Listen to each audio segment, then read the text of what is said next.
बिस्मिल्लाहिर्रहमानिर्रहीम। ईद वीद मनाकर आ गए हैं जी। आप अब थोड़ा सा सीरियस हो जाएं इंशाअल्लाह ताला। ज़ाहिर है आपने इस अटैम्प्ट में क्वालिफाई करना है इंशाअल्लाह ताला, और जहन में बार बार ये बात रखें कि जो पेपर आपने रखे हुए हैं ये इसी अटैम्प्ट में आपने क्वालिफाई करने हैं इंशाअल्लाह ताला। और सीला तो बहरहाल क्वालिफाई होना ही होना है इंशाअल्लाह ताला, क्योंकि हम तो सीला इस वक्त डिस्कस कर रहे हैं। जाने से पहले जी हम एक बात समझ कर गए थे, change in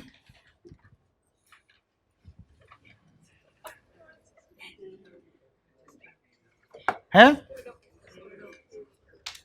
change in registered office versus change in registered office clause. हमने कहा था कि यार आपको याद होगा हमने एक बात की थी कि जो रजिस्ट्रार ऑफिस हैं वो कितने हैं, 8 हैं। मुल्क को हमने 8 हिस्सों में बांट रखा है, ठीक है ना।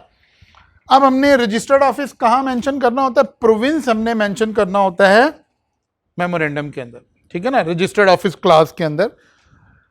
अब अगर हमने फ़र्ज़ किया, हमने ये पंजाब की एग्जांपल ली, ऐसे ही हमने इसको 4 हिस्सों में बांट लिया आपको समझाने के लिए। हमने कहा फ़र्ज़ करें ये हमारी कंपनी का क्या है, रजिस्टर्ड ऑफिस है, and we want to change it. हम इसे यहाँ से लेकर जाना चाहते हैं यहाँ पर, यानी ये चेंज जो हमने 8 हिस्से मुल्क के बना रखे हैं उस हिस्से के अंदर अंदर रही है। और एक फिर दूसरा हमने सिनेरियो बनाया कि नहीं, प्रोविंस के अंदर रही है, प्रोविंस से बाहर नहीं गई है, लेकिन सर्कल चेंज हुआ है, वो जो 8 हमने हिस्से बना रखे हैं वो चेंज हुआ है। फिर हमने एक तीसरा केस बनाया कि नहीं, प्रोविंस भी चेंज हो गया, ठीक है ना। यहां से हमने समझा था कि जब तक प्रोविंस चेंज ना हो हम इसको क्या कहते हैं, चेंज इन रजिस्टर्ड ऑफिस। और अगर प्रोविंस चेंज हो जाए तो फिर हम इसको क्या कहते हैं, change in registered office clause. Change in registered office को फिर हमने जस्ट टू एक्सप्लेन, जरा बारीकी में जाने के लिए हमने कहा विद इन रजिस्ट्रार ऑफिस का मतलब है कि वो सर्कल भी हमने चेंज नहीं किया। तो फिर क्या करना है भाई, विद इन 30 डेज नोटिफाई कर दें और बता दें कि यहाँ हमारा दफ्तर चला गया, दैट्स इट। क्योंकि ऑफिसर भी वही रहा है, रिकॉर्ड उसके पास ऑलरेडी है, कोई मसला नहीं है। लेकिन अगर आपका प्रोविंस के अंदर एक से ज़्यादा ऑफिस थे और आपने उसको चेंज किया है तो फिर भी यही है, from one registrar to other registrar. तो फिर भी वही उसूल लगेगा कि 30 डेज। हाँ, एक एक्स्ट्रा काम आएगा कि ट्रांसफर ऑफ रिकॉर्ड टू। लेकिन अगर हम रजिस्टर्ड ऑफिस क्लास चेंज कर रहे हैं, इसका मतलब है प्रोविंस चेंज हो रहा है, या कैपिटल टेरिटरी से हम किसी प्रोविंस में आ रहे हैं, या किसी प्रोविंस से कैपिटल टेरिटरी में जा रहे हैं, तो फिर क्या करना पड़ेगा, प्रोसीजर क्या है, pass a special resolution, apply to commission, apply to commission, not registrar. Registrar को अप्लाई नहीं कर रहे, कमीशन को अप्लाई कर रहे हैं, और कमीशन फिर आपको अलाउ करेगा। और फिर commission shall monitor the interest of the members and creditor, copy of the order shall be forward to company and registrar within 7 days. और फिर हम रिवाइज जो है, ऑल्टर्ड जो मेमोरेंडम ऑफ एसोसिएशन है वो सबमिट करवाएंगे, और ये काम ऐसे होगा। यानी अगर रजिस्टर्ड ऑफिस क्लास चेंज कर रहे हैं तो फिर हमें कमीशन की अप्रूवल रिक्वायर्ड है, लेकिन अगर रजिस्टर्ड ऑफिस चेंज कर रहे हैं तो फिर हमें नोटिफाई करना है, अप्रूवल रिक्वायर्ड ही नहीं है। और नोटिफाई किसको करना है, रजिस्ट्रार को। ये सारी बातें हम करके गए हुए हैं लास्ट टाइम में, ठीक है ना। फिर यहाँ कुछ ये हमने रीडिंग भी कर ली थी, इसके बाद कुछ इसकी प्रैक्टिस क्वेश्चन थे। ये सारा काम आई होप आपने कर लिया है, और अगर नहीं भी किया तो आज जाकर ज़रूर कर लें एटलीस्ट, ताकि यहाँ से आप अलाइन हो जाएं। इसके बाद आता है जी principal line of business. Memorandum को ध्यान में लाएं। सबसे पहले क्या था, नेम क्लास, फिर क्या था, रजिस्टर्ड ऑफिस क्लास, फिर क्या था, principal line of business. Principal line of business का मतलब हमें पता है कि यार हमने बताना है हमारा मेजर बिजनेस क्या है, कैसे कैलकुलेट करना है। ये भी पीछे हम डेफिनेशन पढ़ कर आए हैं कि या रेवेन्यू की बेस पे होगा या विच एवर इज हायर, फिर उसकी बेस पर ये चेंज हो रहा होगा, ठीक है ना। वो कहते हैं जी अगर प्रिंसिपल लाइन ऑफ बिजनेस में ऑल्ट्रेशन करनी है, चेंज करनी है, तो क्या प्रोसीजर है। Change the principal line of business, या to adopt any business which is restricted by law. यानी पहले हम कोई ऐसा बिजनेस कर रहे हैं जो नॉर्मल है, लेकिन अब ऐसा बिजनेस करने लगे हैं विच इज रिस्ट्रिक्टेड बाय, तो इन दोनों सिचुएशन को क्या कहेंगे? Change in principal line of business. होगा कैसे?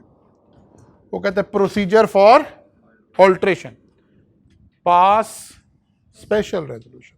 स्पेशल रेजोल्यूशन का पता है हमें 3/4, जनरल मीटिंग में 3/4, file altered memorandum of association with copy of resolution with in, कौन सी रेजोल्यूशन? ये जो ऊपर हमने पास किया। जरा गौर करें क्या हुआ है, सोचें जरा।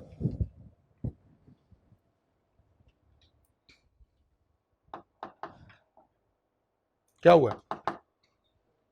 कमीशन से इजाजत नहीं ली, अप्रूवल नहीं ली। स्पेशल रेजोल्यूशन जरूर पास ऑन की है, लेकिन वो स्पेशल रेजोल्यूशन की बेस पे आपने अपना मेमोरेंडम ऑफ एसोसिएशन चेंज किया है, और विद इन 30 डेज जाहिर है कहां जमा करवाना होगा? पुराना मेमोरेंडम ऑफ एसोसिएशन किसके पास था? रजिस्ट्रार के पास था, तो डायरेक्ट रजिस्ट्रार के पास चले गए। इसका मतलब है कमीशन इन्वॉल्व नहीं हुआ। चेंज नेम इफ नॉट, क्योंकि आपको पता है आजकल हमारा जो प्रिंसिपल लाइन ऑफ बिजनेस है वो हमारी नेम क्लास के साथ भी मैच करना चाहिए।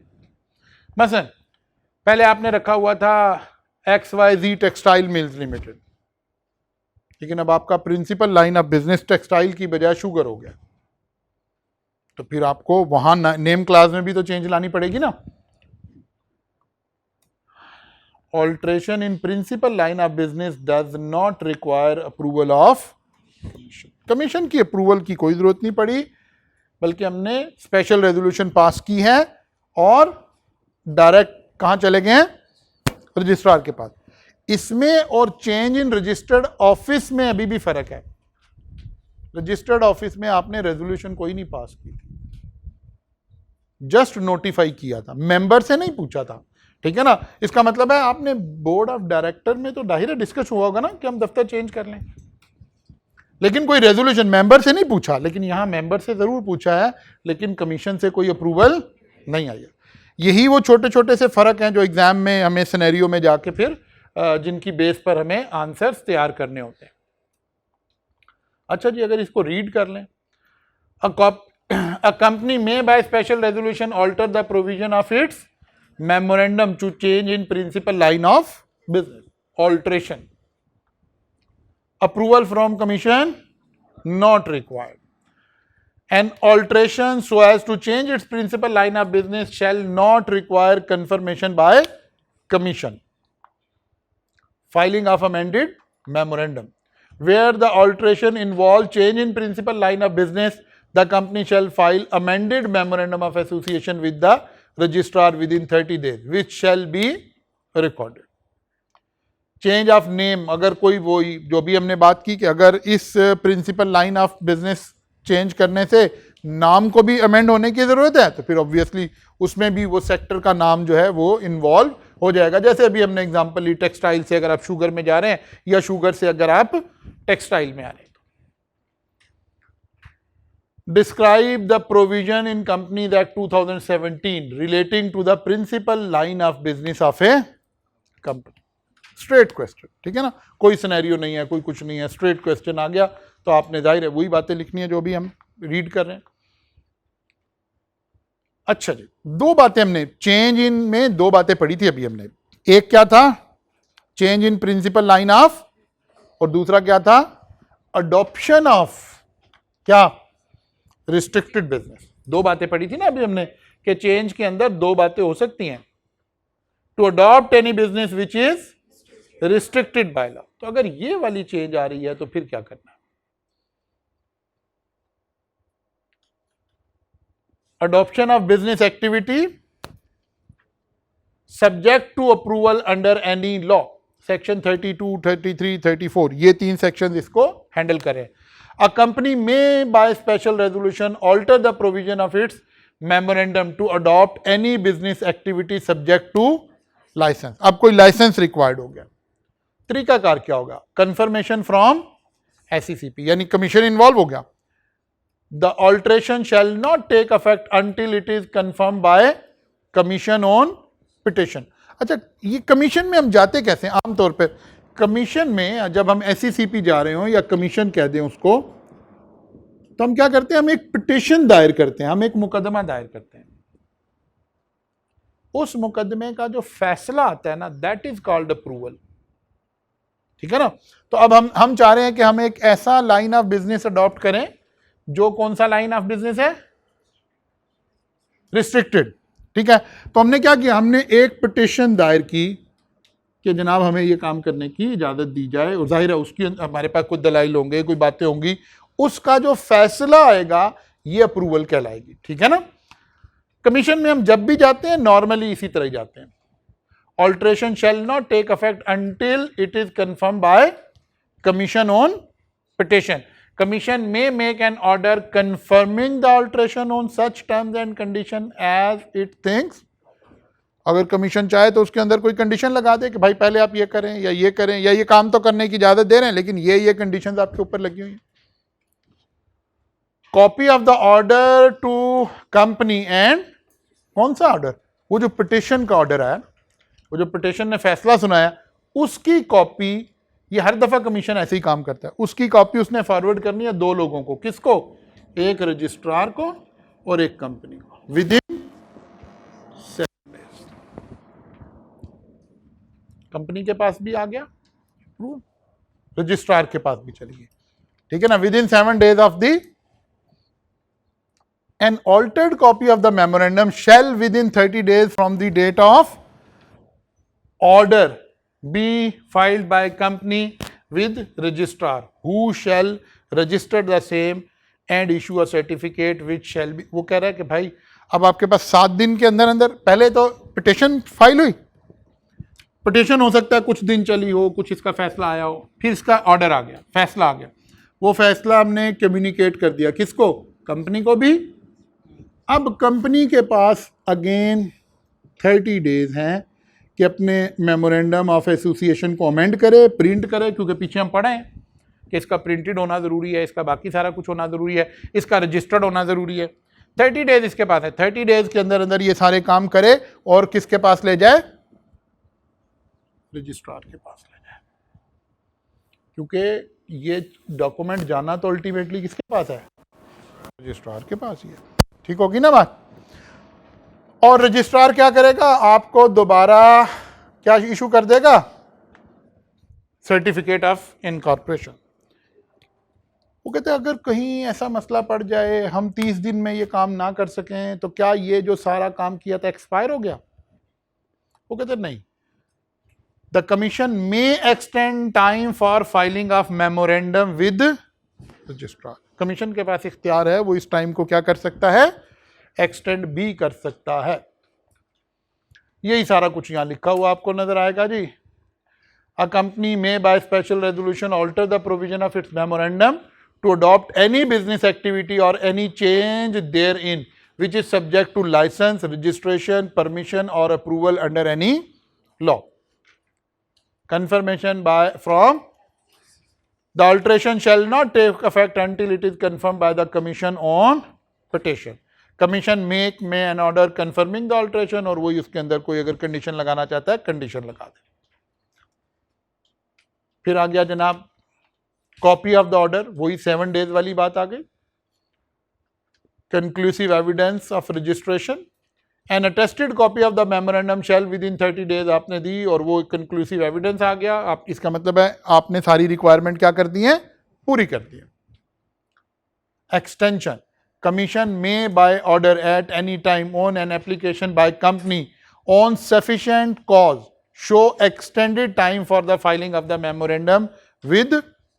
यहाँ कोई टाइम लिमिट नहीं है कि कितने दिन की एक्सटेंशन दे सकता है। इसका मतलब है कमीशन हालात देखेगा, हो सकता है 10 दिन की एक्सटेंशन दे दे, 15 दिन की दे दे, कोई एक्सटेंशन। बाद दफ़ा लॉ में आपको लिखा नजर आएगा कि 30 दिन की एक्सटेंशन मिल गई है, इसका मतलब है 30 से ज़्यादा की नहीं फिर जा सकती। लेकिन यहाँ हालात, सरकमस्टांसिस, जैसे कोविड आया हुआ था ना, हो सकता है आपका पिछला सारा काम उस टाइम पर हो गया हो और अचानक अब आप कह रहे हो कि भाई प्रिंटिंग प्रेस भी बंद है, सारा कुछ बंद है, हम कैसे जमा करवाएं? तो कमीशन के अच्छा जनाब ठीक है, आपको 2 महीने दे रहे हैं, 3 महीने दे रहे हैं, बिकॉज रीजनेबल टाइम देना है वहाँ उन हालात को देखते हुए। लेकिन अगर कोई कोविड तो एक बिल्कुल अनप्रेसिडेंटेड हालात थे ना, एक नॉर्मल कोई आप कह रहे हैं कि जनाब हम मैनेज कर रहे थे लेकिन नहीं हुआ और प्रिंटिंग में भी 8-10 दिन हमारे और लग जाएंगे, तो हो सकता है कि जी अच्छा जी 10 दिन की आप एक्सटेंशन ले लें, तो ऐसे आपको एक्सटेंशन मिल जाया करेगी। Content of memorandum of association, 2 document पढ़े थे ना हमने कि कॉन्स्टिट्यूशनल डॉक्यूमेंट कितने हैं, 2, एक मेमोरेंडम ऑफ एसोसिएशन और दूसरा आर्टिकल्स ऑफ, अब आर्टिकल्स ऑफ एसोसिएशन यानी उसकी वो 3 बातें बस आपको पढ़ाई गई हैं, बाकी डिटेल और भी है, दायरा लॉ में तो भी बहुत कुछ लिखा हुआ है, लेकिन फिलहाल आपके सिलेबस में इतनी सी बातें थी। नेम क्लास क्या है, कैसे चेंज हो सकती है, रजिस्टर्ड ऑफिस क्लास क्या है, registered office class registered office में क्या फर्क है, ये वाली बातें आ गई, प्रिंसिपल लाइन ऑफ बिजनेस की बातें आ गई, ये 3 क्लासेस की आपको ऑल्ट्रेशन पढ़ाई गई है, ठीक होगी ना बात। उसके बाद जंप करके आगे कहां पर जी, content of articles of association के बारे में एक लफ्ज बोला था हमने, भला क्या बोला था, these are the bylaws of the company.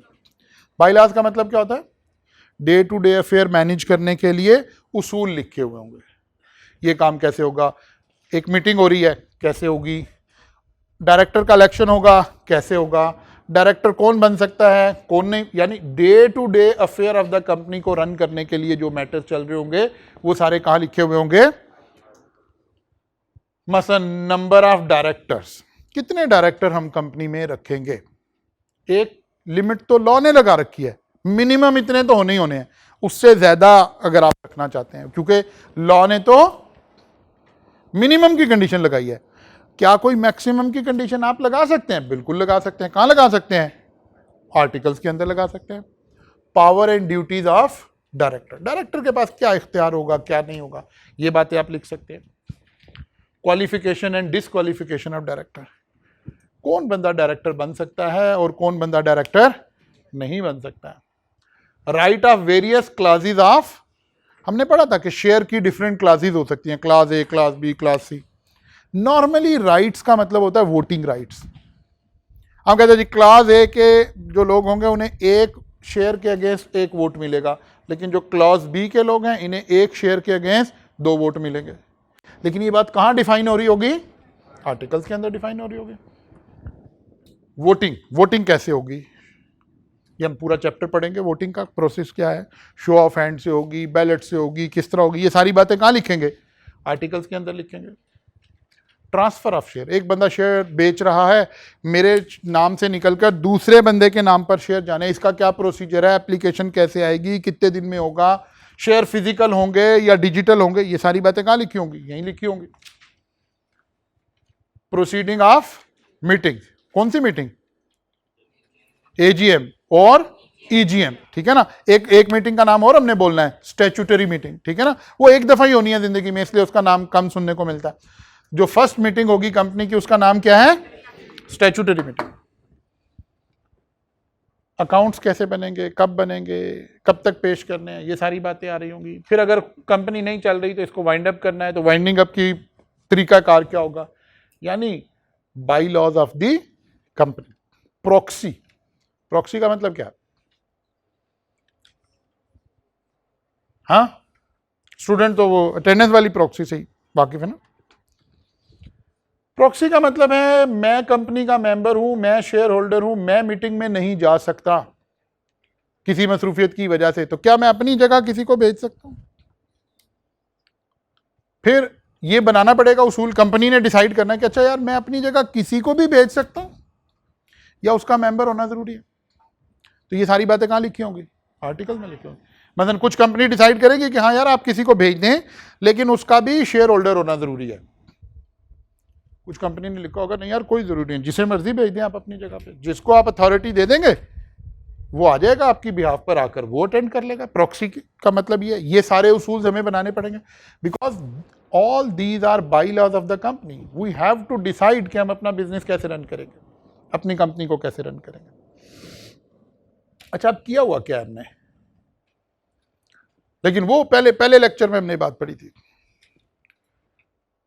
कि अगर हम सिर्फ कंपनी के लॉ की बात करें तो सबसे ऊपर कंपनी लॉ, उसके नीचे मेमोरेंडम, उसके नीचे आर्टिकल। इसका मतलब है अगर हम आर्टिकल्स में कोई ऐसी बात लिख दें जो कंपनीज एक्ट से टकरा जाए तो कंपनीज एक्ट विल प्रीवेल, ठीक है ना। फिर बात जगह ना कंपनीज एक्ट ने कुछ कंडीशन लगाई होंगी, हम बाई लॉज में क्या कर सकते हैं, उन कंडीशन को फर्दर स्ट्रिक्ट कर सकते हैं, रिलैक्स नहीं कर सकते। मसलन एक एग्जांपल से आपको समझाता हूं। मसलन कंपनीज एक्ट कहता है कि लिस्टेड कंपनी के सूरत में 7 डायरेक्टर्स मिनिमम होने जरूरी हैं। जरा सोचें क्या क्या कहना चाह रहा है लॉ, कि कम से कम हमने अपनी कंपनी के बाइलाज बनाए, हमने कहा नहीं कम से कम 10 होने चाहिए। क्या हमने कंपनी लॉ को छेड़ा? बल्कि हमने उसकी कंडीशन को और सख्त कर दिया। लेकिन हम कहें कि नहीं यार कम से कम डायरेक्टर 5 होने चाहिए, ये नहीं कर सकते। कौन ओवर रूल करेगा? Company law will prevail. हम कंपनी लॉ में लगाई हुई किसी पाबंदी को फर्दर सख्ती में कन्वर्ट कर सकते हैं, फर्दर स्ट्रिक्ट। मसलन एग्जांपल दे रहा हूं, जरूरी नहीं है सब कुछ एग्जिस्ट करो। मसलन कंपनी लॉ में लिखा हो, फर्ज करें कि डायरेक्टर के लिए ग्रेजुएट होना जरूरी है।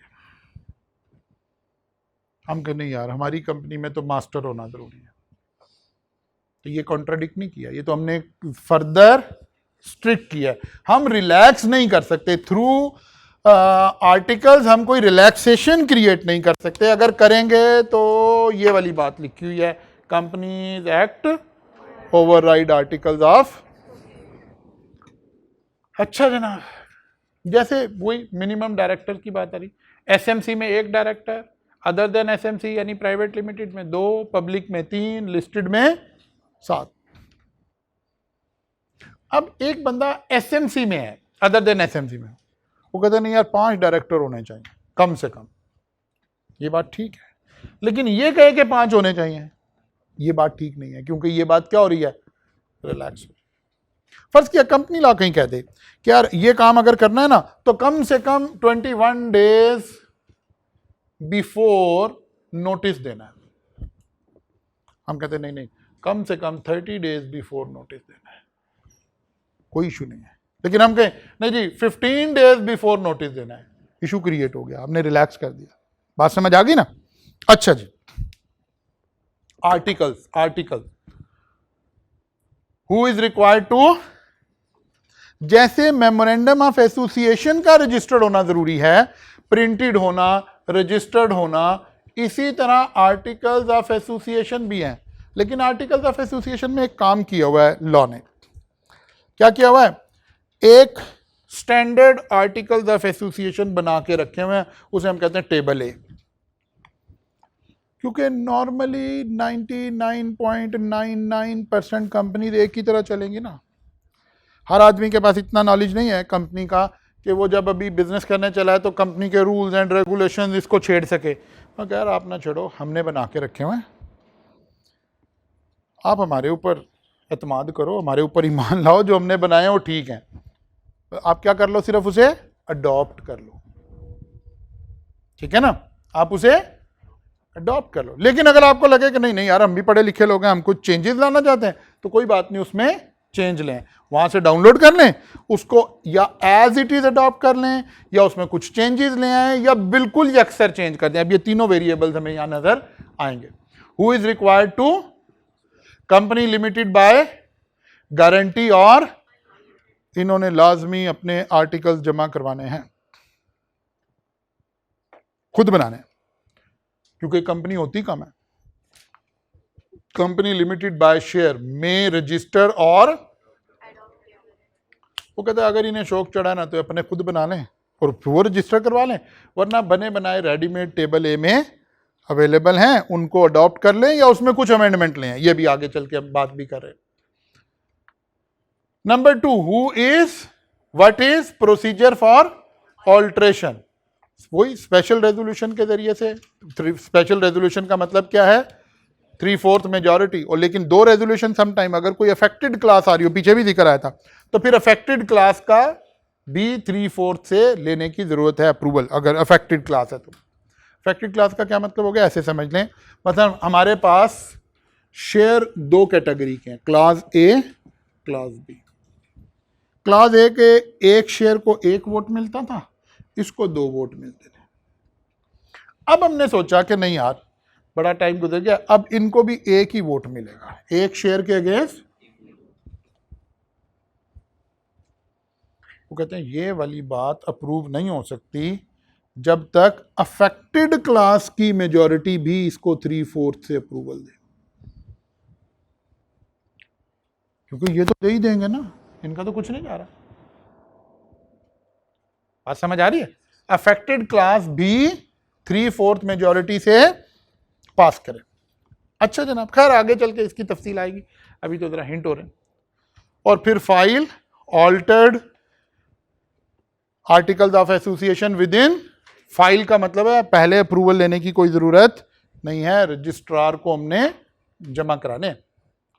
चलें जनाब, आर्टिकल बन गए, मेमोरेंडम भी बन गया। वो कहते हैं यार क्या इसकी कोई कॉपी ले सकता है, मैं as a shareholder member क्या अपनी कंपनी के आर्टिकल्स की कॉपी निकलवा सकता हूं? वो कहता है जी बिल्कुल निकलवा सकते हैं। Who can get? Only members का मतलब है नॉन मेंबर नहीं ले सकते। मसलन आपके पास पीएसओ कंपनी के शेयर्स नहीं है, अगर मैं रीड करना चाहता हूं क्या आर्टिकल्स लिखे हुए हैं पीएसओ ने, तो नहीं, आप लीगली ऑथराइज नहीं है। Only member can get the copy of articles. और वो भी तो अब सारे लोग ही पता चले जी अच्छा जी आर्टिकल मिल रहे हैं, हमें कॉपी मिल सकती है, सारे ही पहुंच जाए फजूल में ही लेने के लिए। वो कहते नहीं, इसको रेगुलेट करने के लिए कोई थोड़े से पैसे फीस लगा दे, ताकि जिसे रिक्वायर्ड है, जिसका कोई यूजेज है, वो लेने आ जाए। मुफ्त में तो सभी आ जाएंगे ना विद इन। और जब वो अप्लाई करेगा, पैसे देगा, उसके 14 डेज के अंदर अंदर हमने कॉपी प्रोवाइड करनी है। ये भी नहीं होगा जी पैसे दिए मुझे अभी दे कॉपी, नहीं ऐसे नहीं, 14 डेज के अंदर अंदर हमने कॉपी प्रोवाइड करनी है, only to member on paying fee. Is printing and signature required? Must be. जैसे मेमोरेंडम का प्रिंट होना जरूरी था, ऐसे ही आर्टिकल्स का भी प्रिंट होना जरूरी है।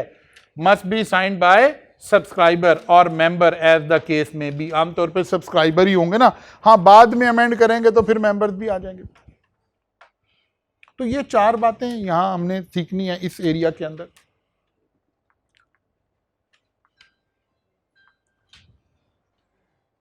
ये अब इसकी रीडिंग आना शुरू हो गई। इसके बाद यहां दोबारा एक जगह आएगा डिटेल में कंटेंट।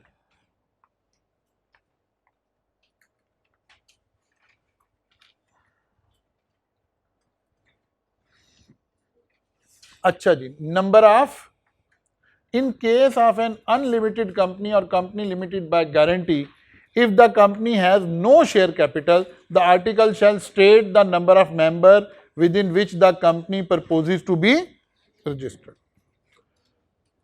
और वही टेबल ए का जिक्र आ गया। Table A is applicable in full if articles are not, कौन सी कंपनी? Limited by share. अगर लिमिटेड बाय शेयर कंपनी ने अपने आर्टिकल सबमिट नहीं करवाए तो कहता हमें समझ आ गई है इसने इसलिए नहीं सबमिट करवाए कि इसका ख्याल है कि टेबल ए ही इसके आर्टिकल्स चलेंगे। यही बात लिखी हुई है, table A is applicable in full if articles are not. अच्छा जी, table A is applicable to the extent not modified और excluded by article filed by. देखिए ऐसे टेबल ए में ना आर्टिकल्स हैं, आर्टिकल्स का आपको पैराग्राफ लगे होते हैं 1 2 3 4, लेट्स अज्यूम 150 आर्टिकल्स हैं। अगर तो आपने जमा ही नहीं कराया तो इसका मतलब है 150 के 150 आपके भी उसूल हैं। दूसरी बात आई, आपने कहा जी ये रूल नंबर 4 था, आपने कहा डिलीटेड। कोई और रूल था, आपने कहा जी डिलीटेड। तो जो आपने डिलीट कर दें उसके अलावा बाकी सारे के सारे आपके ऊपर अप्लाई होंगे। या आपने रूल 3 के आगे अमेंडमेंट कर दी मसलन वहाँ लिखा हुआ था मिनिमम 7 डायरेक्टर्स होंगे, आपने कहा नहीं 10 होंगे। वहाँ लिखा हुआ था 10 दिनों का नोटिस देंगे, आपने कहा नहीं जी 20 दिनों का देंगे। तो कोई अमेंडमेंट है तो जाहिर है जो जो शिक आपने अमेंड की आपके ऊपर कौन सी अप्लाई होगी, अमेंडेड होगी। ये सेकंड बात ये लिखी हुई है। Table A is applicable to the extent not modified और excluded by article filed by company. Table A not applicable at all if specifically excluded by article filed by a। और अगर हमने लिख के दिया कि नहीं टेबल ए कोई नहीं है, हमने ये आर्टिकल दिए, हमारे ये आर्टिकल है, तो फिर टेबल ए सारा फारिग हो गया। 3 ही प्रेपोजिशन बन सकती थी जी। नहीं, कोई बात आपने एक्सक्लूड कर दी, कोई बात आपने कहा कि नहीं, मसलन लिखा होता कि देयर में be multiple classes of share capital, आपने कहा नहीं यार हमारी एक ही क्लास होगी, तो आपने कहा यार नहीं हमें इसकी ज़रूरत नहीं है। यानी वो जो 150 रूल्स हैं उसमें से जो आपने अडॉप्ट करने हैं अडॉप्ट कर लें, जिसे अमेंड करना है अमेंड कर लें, जिसे जाहिर एक्सक्लूड करते हुए वो उसूल अपनी जगह ही रहेगा कि कहीं इस एक्सक्लूजन से कोई रिलैक्सेशन तो नहीं क्रिएट हो रही, तो रिलैक्सेशन तो नहीं क्रिएट हो सकती, वो उसूल अपनी जगह ही रहेगा। हाँ जी, इसका मतलब है उन्हें नहीं कर सकेंगे, बिल्कुल ऐसे। Clarity and voting. Articles of every company shall be explicit and without ambiguity and shall list and enumerate the voting and other right attached to the different class of share and other security। वो कहते हैं यार गोल मोल बातें नहीं करने, clarity के साथ बात है। ये ना हो कि जैसे हमें बाद दफ़ा हम लॉ में एक उसमें पढ़ जाते हैं ना बहस में कि एक लॉ बनता है, हम कहते हैं नहीं इसकी ये इंटरप्रिटेशन है, दूसरा बंदा कहता है ये इंटरप्रिटेशन है, वो कहता है नहीं नहीं ऐसी बात नहीं, आपने क्लैरिटी के साथ, इसीलिए टेबल ए बनाया हुआ है।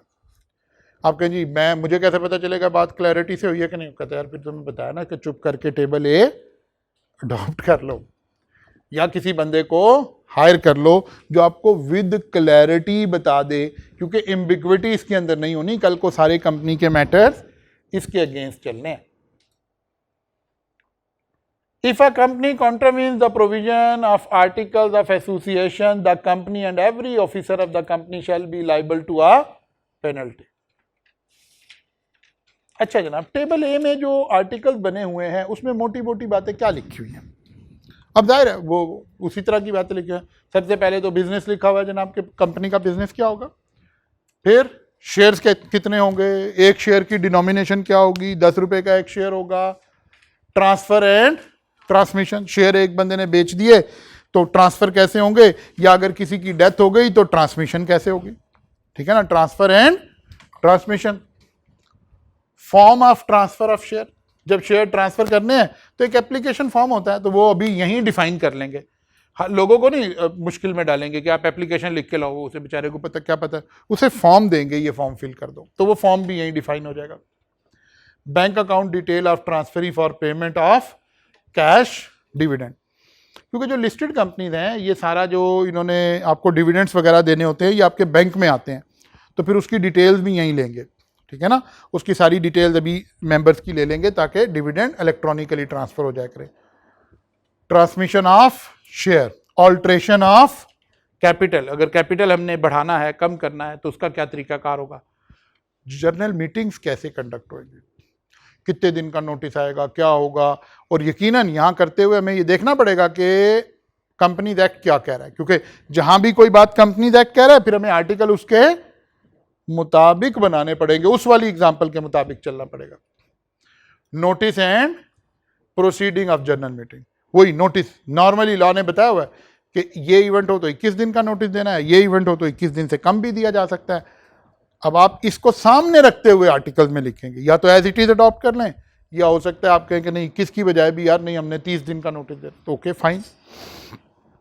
Vote of member, instrument of proxy का भी वही मतलब है कि यार प्रॉक्सी जब हमने अलाउ करनी है तो फिर इसका भी फॉर्म बना दें ताकि उस बंदे को कहें यार यहाँ साइन कर दे, यहाँ एक स्टैंप लगा दे, तो आप जिसको भेजेंगे जिसके पास ये फॉर्म होगा वो हम लेकर आ जाएंगे। ये भी अभी डिफाइन कर लेते हैं। फिर डायरेक्टर कितने होंगे, उनकी ड्यूटीज क्या होंगी, उनकी पावर्स क्या होंगी, मिनट्स बुक, मिनट्स हम किसे कहते हैं? कंपनी में जो कार्रवाई हो रही है उसके लिखने को मिनट्स कहते हैं। आगे जाके अच्छी तरह भी डिफाइन करेंगे रेलिवेंट चैप्टर के अंदर जाके। मिनट्स का मतलब क्या होता है? कंपनी की जो कार्रवाई हो रही है उसे डॉक्यूमेंट कर रहा है कौन? Company secretary. तो उसने एक मिनट्स बुक बनानी है कि जहां लिखा होगा फलां एजीएम हुई, फलां ये, जैसे आप वो नहीं पढ़ते आई कैप का नोटिस नहीं आता कि जनाब आई कैप की काउंसिल की मीटिंग हुई, फलां मीटिंग हुई, इस तारीख को हुई, इतनी मीटिंग थी, उसके अंदर ये डिसाइड हुआ। वो स्टूडेंट से रिलेटेड जो बातें आपकी आ रही होती कि अब ये जनाब इस पेपर पे ये रिस्ट्रिक्शन लग गई या फलां हो गया या ढिमाक हो गया, ये क्या थे? ये मिनट्स ही थे उस मीटिंग के, ठीक है ना? ये मिनट्स ही हैं असल में उस मीटिंग के। इसी तरह कंपनी की जो मीटिंग्स हो रही होंगी उनको कहीं रिकॉर्ड करेंगे ना कि जनाब ये एक रेजोल्यूशन आई थी। रेजोल्यूशन का मतलब है जो कोई चीज़ पेश की गई, इसके ऊपर वोटिंग करवाई, ये वाली बात अप्रूव हो गई। ये कहाँ लिखी हुई सारी बातें? मिनट्स बुक में लिखी हुई। फिर कंपनी की सील डिफाइन कर लें, स्टैम्प डिफाइन कर लें, आर्टिकल्स के अंदर ही डिफाइन कर लें। डिसक्वालिफिकेशन ऑफ डायरेक्टर, यानी कौन बंदा डायरेक्टर नहीं बन सकता। प्रोसीडिंग ऑफ, क्या मतलब? बीओडी की मीटिंग्स कैसे होंगी? एक एक कंपनी की मीटिंग कैसे होंगी? Company meeting mean AGM, EGM, और बोर्ड मीटिंग मीन्स वो जो बोर्ड में जो डायरेक्टर इलेक्ट होके गए हैं उनकी मीटिंग कैसे होंगी, उनके मिनट्स कैसे बनेंगे, वो सारी बातें भी यहीं लिखी होंगी। फिलिंग ऑफ, अगर कोई वैकेंसी क्रिएट हो गई, किसी एक डायरेक्टर की डेथ हो गई, अब क्या करना है? किसी डायरेक्टर ने रिजाइन कर दिया, अब क्या करना है? ये वाला काम कैसे चलेगा? ठीक है ना? इस पे लॉ भी हमें गाइड करेगा, लेकिन आर्टिकल्स भी हमने उसके मुताबिक बनाने हैं। Dividends and reserve. डिविडेंड का तो मतलब होता है जो पैसा कमाया उसमें से डिसबर्स कर देना, डिविडेंड दे देना, शेयर होल्डर को पैसे चले जाना। और रिजर्व का मतलब है उसको रिटेन्ड अर्निंग में ले जाना। अकाउंटिंग में आप पढ़ रहे होगे, ठीक है ना? इसके ऊपर भी पूरा चैप्टर पढ़ेंगे आगे चल के, इसके रूल्स रेगुलेशन डिटेल भी आएंगे इन सारी बातों की। तकरीबन ये बहुत सारा सिलेबस के कंटेंट ही लिखे हुए हैं। जैसे डायरेक्टर्स के ऊपर पूरा चैप्टर अभी हमने पढ़ना है, मीटिंग्स के ऊपर पूरा चैप्टर पढ़ना है, डिविडेंड्स के ऊपर पूरा चैप्टर पढ़ना है, अकाउंट्स के ऊपर भी छोटा सा एक चैप्टर है वो पढ़ना है अभी हमने। नोटिस, मीटिंग वाले में ही नोटिस का जिक्र आएगा। किस चीज़ का नोटिस? नोटिस का मतलब है अखबार में इश्तहार देना या मेंबर को बताना। क्या कोई काम चुपके चुपके भी कर सकते हैं कि उसका इश्तहार देना ज़रूरी है? तो कुछ